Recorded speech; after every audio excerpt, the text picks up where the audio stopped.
Hi hello friends, நம்ம இன்னைக்கு இந்த கிளாஸில் என்ன பார்க்க போகிறோம் அப்படின்னா எம்போஸ்ட் த்ரெட் ஃப்ளவர் ஃபில்லிங்கில் டைப் 2 தான் பார்க்க போகிறோம்.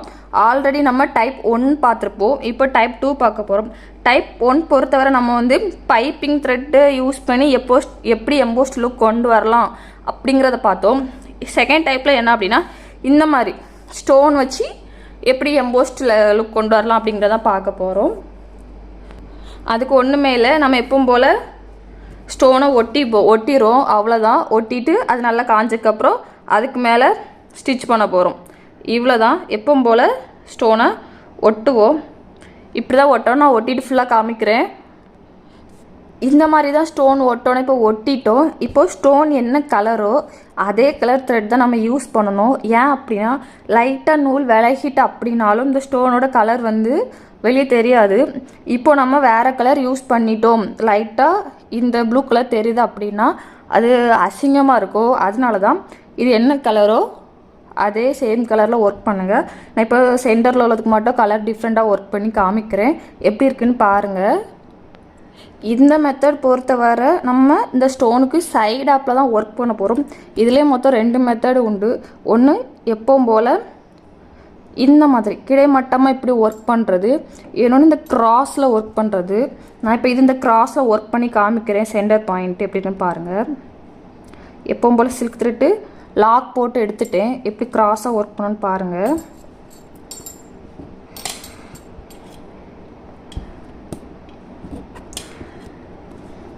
அதே ஸ்டிச்சு தான், ஆனால் என்ன கிராஸாக ஒர்க் பண்ணுறோம்.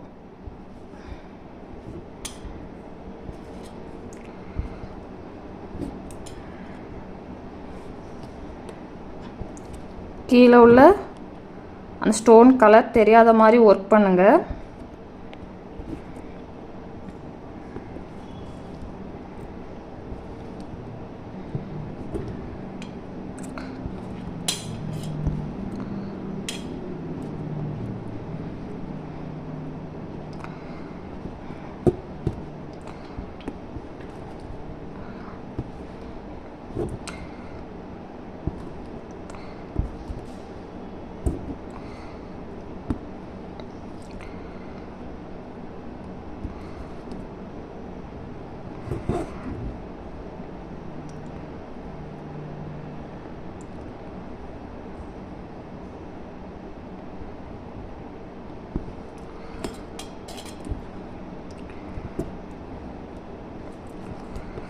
நூலை டைட்டாக பிடிக்காதீங்க, லூஸாக விட்டு ஸ்டிச் பண்ணுங்கள்.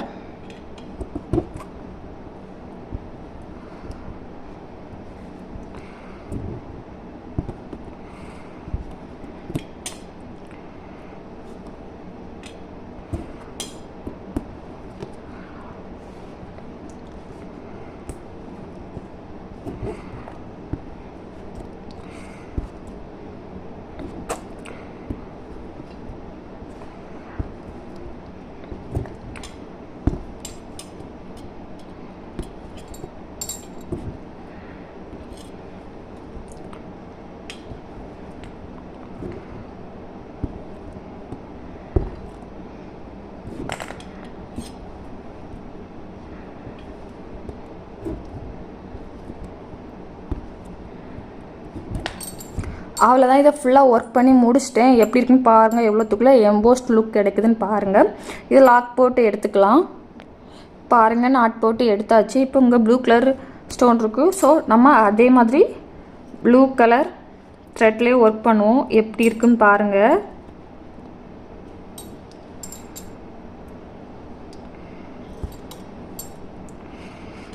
சேம் ப்ரொசீஜர் தான். எப்பவும் போல் க்ராஸாக வச்சு எடுக்காமல் இருக்க மேல் நோக்கி ஒரு லாக், லாங் செயின் எடுக்காமல் இருக்க ஒரு லாக்,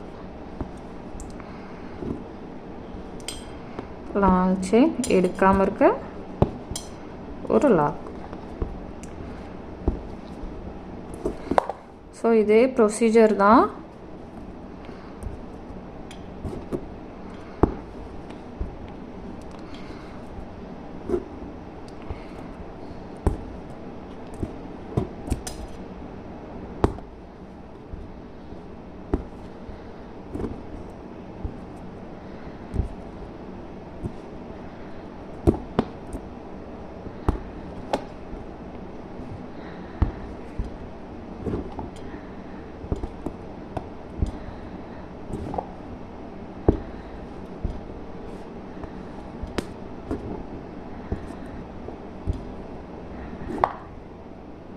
கூர்ப்பாக கவனிங்க எப்படி ஒர்க் பண்ணுறேன்ட்டு, அப்போ தான் புரியும். ஸோ நம்ம ஸ்டிச் பண்ண முடிச்சல ஈஸியாகவும் இருக்கும். ஒரு காக்கு 2 வாட்டி பார்த்து மைண்டில் வச்சுக்கோங்க.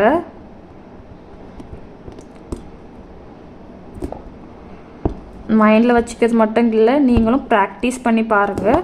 அப்போ இது வந்து மறக்கவும் மறக்காது, எப்போவும் ஞாபகம் இருக்கும்.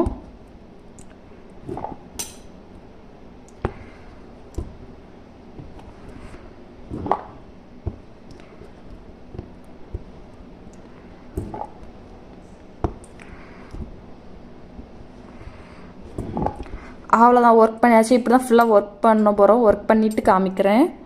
இப்போ ரெண்டுக்குள்ளே கேப் வந்து நம்ம ஊடையில் அவுட்லைன் வந்து பீடை வச்சு ஒர்க் பண்ணுறோம் அப்படின்னா இவ்வளோ கேப் போட்டு ஒர்க் பண்ணணும்.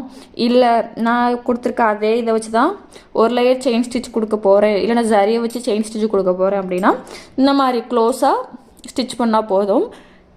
பீடு கொடுக்குறதா மட்டும் இவ்வளோ கேப் விட்டு விட்டு பண்ணுங்கள். நான் ஒரு லேயர் செயின் ஸ்டிச் கொடுத்து காமிக்கிறேன், எப்படி இருக்குன்னு பாருங்கள். அவுட்லுக் இவ்வளோ தான். அவுட்லைன் கொடுத்துட்டேன், எவ்வளோ அழகாக வந்திருக்கு அப்படின்னு பாருங்கள். ஸோ ரொம்ப எம்போஸ்டாக வேணும் அப்படின்னா இந்த மெத்தட், அதாவது இந்த மாதிரி பீடு வச்சு நீங்கள் யூஸ் பண்ணலாம். ஸோ எனக்கு இந்த மாதிரி கொஞ்சம் அந்த அவுட்லைன் மட்டும் எம்போஸ்டாக இருக்கணும் அப்படின்னா ஃபஸ்ட் டைப் ட்ரை பண்ணலாம். எனக்கு ஃபுல்லாகவே எம்போஸ்டாக வேணும் அப்படின்னா அந்த செகண்ட் டைப் ட்ரை பண்ணலாம். ஸோ இவ்வளோ தான் flower filling, embossed flower filling. இனி நெக்ஸ்ட் கிளாஸில் வேறு ஒரு ஸ்டிச்சை பார்ப்போம்.